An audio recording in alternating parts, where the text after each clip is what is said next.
Ngayong araw, isang murang tattoo na naman ang ibibigay natin para sa OFW balikbayan na galing pa sa kabilang globo, kabilang mundo pa. Yes, sa South America, sa Suriname.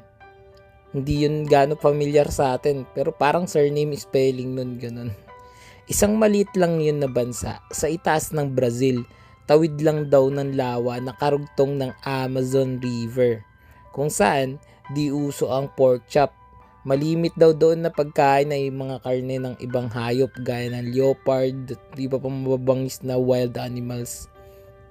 Kung di ako nagkakamali, pati yung kakaibang mga isda, mga pirana na mayroong matutulis ng ngipin na sinasabing huwag mong tangkain maligo, lumublob sa tubig tubig na kanilang nilalanguyan kung ikaw ay may sugat.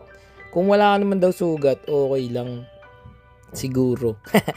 Hindi pa sigurado. Dahil yung mga yun kasi na-attract sila sa amoy ng sariwang pulang likido na nagmumula sa katawan lupa ng mga taong tagalupa kahit pa na sa mga maglulupa na nagsasaka sa lupain ng samot-saring anyong lupa. Okay. Anyway, client requested na punuin daw namin ang kanyang naudlot na full sleeve na sinubukang trabahuin ng iba't ibang lahi ng tattoo artist na nakasalamuhan niya doon sa ibang bansa, ngunit nabigo. Kaya nga, andito tayo ngayon . Ito yung trabaho natin. Dahil sa medyo malalaki pa ang mga space sa may bandang kilikili, ang natira sa parte na to, napagpasyahan ni boss na maglagay ng disenyo na lettering na nagsasabing hustler. Siyempre, mga OFW, automatic yan, mga hustler yan.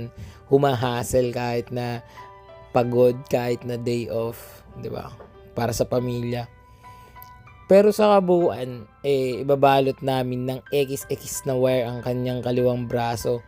Ito yung wire na kalimitan pinambabakod sa mga property na ginugupit ng gunting na yero o volt cutter na napapanood natin sa TV sa mga movies.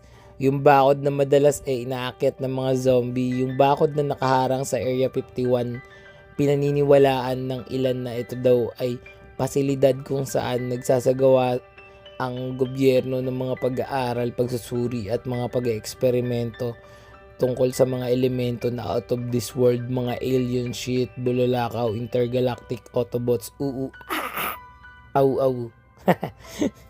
Etong si boss, 35 years old pa lang, pero 10 taon na raw siya sa ibang bansa. Residente na siya doon sa bansang kanyang pinag-workan. Halos kabisado niya na rin yung lengguwahe. Marami sa kanyang pamilya ay doon nga rin nagbabanat ng buto, maging ang kanyang asawa na actually nauna pangaraw sa kanya kasi yung amo niya na boss unang nangailangan ng babae na manggagawa, kaya't sumunod na lang siya doon makalipas ang ilang panahon at agad namang sinunggaban ang pagkakataon nung nataon na may oportunidad na. Ako, masasabi ko na sobrang importante na tiyakin nating ma-maximize lahat ng break na dumarating sa atin. Lalo na kung once in a blue moon lang. Ang tadhana pa naman kung minsan, sobrang walang iya. Kung kailan ka handang-handa, dyan siya hindi magpaparamdam. Di kasi siya tulad ng Grab na pwede mo lang basta i-book, tapos biglaan na lang nandyan na lang sa harap mo. Di siya bahay na di lumilipat ng pwesto. Kailangan hagilapin mo talaga siya. Hindi siya mais na kusa na lang magpapatuka. Hindi isang trauma na palaging umaatake. Masakit pa sa kagat ng putakte. Masalimuot pa sa kumot na gusot na naihian ng pusan na nilaban kaso naulanan sa labas ng bahay habang nagsisiga ng mga tuyong dahon ng mangga yung kapitbahay na gusto mong sitayin ang kaso naalala mo na kumpare pala kaya ikinuwento mo na lang sa asawa mo pampagaan ng loob kaso ikikwento niya naman sa kumare niya habang nagwawalis gamit ng walis tingting kahit malinis pa naman talaga yung bakuran. Uy.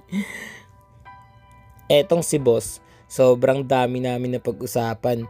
Politika, pamilya, trabaho, buhay OFW, music, PE, and health. Yung hobby na pangingisda. Hobby ko na pagpo-food trip ng isda, oras ng gising niya na 5 AM, na ganong oras ay naglalaway pa ako. matulin niyang papatakbo sa highway na umaabot ng 140 habang ako takbong pogi na 20, partida sa diretso pa yun, mas malala G sa paliko. Basta marami kaming mga napag-usapan, although hindi kami magkapareho. Wala lang, kwentuhan lang, bakit pa. Pero isa sa mga pinaka di ko makakalimutang kwento niya ay yung 0 days niya. Nung andito pa siya sa Pinas, parang autobiography na ikwento sa akin ni boss eh. Sobrang inspiring kasi ng mga ganito, lalo na kapag successful na yung tao at meron nang napatunayan, di ba? Dati raw, nasubukan niya tumambay. Yung tipong kapag sinisipag, nakakapaglabas siya ng tricycle. Pagka naman napagod, paipay nga muna, chill muna dyan sa Gedli, inom-inom. Wala pa daw nung direksyon buhay niya kung kaya't maraming tao ang sobrang baba ng tingin sa kanya. Walang tiwala at maraming sinasabi sa tuwing nakatalikod siya. Pero tignan nyo naman ngayon, yung mga negative na pangyayari na yun, negative na mga salita na nanggaling nagmula sa kung kani-kanino man, 'di ba? Ginamit niya yun bilang lakas gasolina para mas sipagan niya, para patunayan niya na may kaya siyang gawin. Nang dahil sa pagsusumikap, isipin mo ba naman, tagal niya dun sa abroad, 'di ba?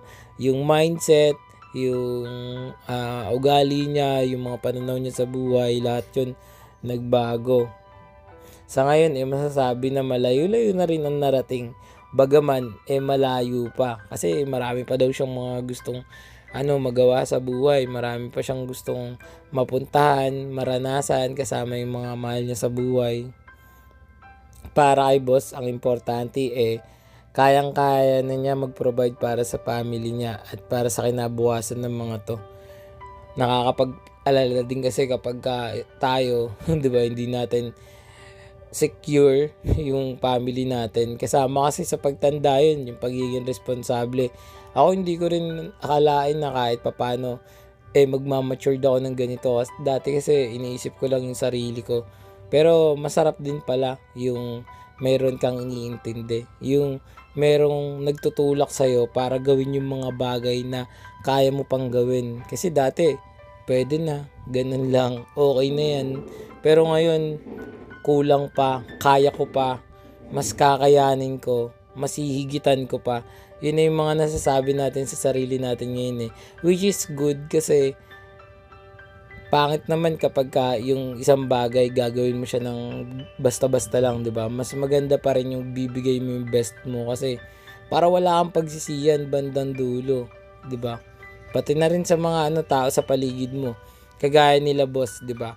Nakapag-abroad yung mga family members nila. Ang ginagawa kasi sa mga OFW, isa sa mga mindset na kahanga sa kanila nag-aatakan talaga sila pataas. Lahat tinutulungan nila makapag-ibang bansa, provide nila ng pamasahe, binibigyan ng trabaho, 'di ba? Ganun kahusay. Sana ganun din tayo dito sa Pinas, kahit na takot man tayo or hindi ganun katapang yung kalakas ng loob natin na mag-abroad. Pero sana magtulungan pa din tayo, mag-atakan tayo pataas para kahit pa paano naman umunlad tong bansa, kasi hirap naman iasa sa mga presidente, sa mga politika yung ganyan, kasi parang hirap naman. O paano? Ang haba na naman na itong video. Pero papaalala ko sa inyo, kung gusto nyong murang tattoo kagaya nito, kontakin nyo lang ako sa FB page More Than Vlogs. Text o tawagan ako sa cellphone number ko 0970-825-0395. Sobrang dami naming pinag-usapan ni boss. Sobrang busy namin. Inabot na to ng kinabukasan. At siguro dulo ng video na to dapat may customer review pa.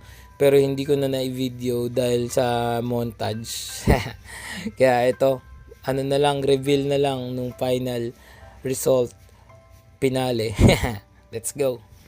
Yeah. Gusto mo ba ng tattoo? I got you bro. Full back, full sleeves, full leg, let's go. Full front, sa tuhod, sa siko, sa leeg, ulo kahit face ganado.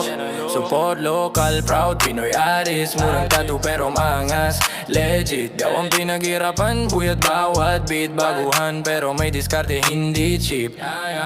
Line, shading, harmony, flow, texture, contrast, light and shadow. Design na malupit, ako bahala sa'yo. Sa studio man o home service, let's roll. Pwedeng umaray pero bawal gumalaw. Precision sa karayom, di ako atras, bawal sumablay. Gusto mo fine line, so bold na bara. Ko bahala, wag madala. Check my craft, bawat stroke may puso. Pinagpuyatan kaya siguradong gusto. Support local, proud Pinoy sa tinta. Murang tattoo pero astig ang gawa. Poly, mandala, geometric, malupit. Japanese trad, neo trad, black and gray hit. Kahit colored, kaya kong sabayan. Baguhan pero di pa patalo sa laban. More than flock, panoorin sa FB. Proof na mic grind, hindi chamba, believe me. Reference mo dala, I respect your vision. Pero bag ako nag-layout, may art precision. Tattoo journey ko, bagong wave, bagong buhay. Pero skills ko, steady, di fake, tunay. Kung gusto mo ng kwento sa balat mo nakatahi, ako ang gagawa, ikaw bida lagi. From shoulder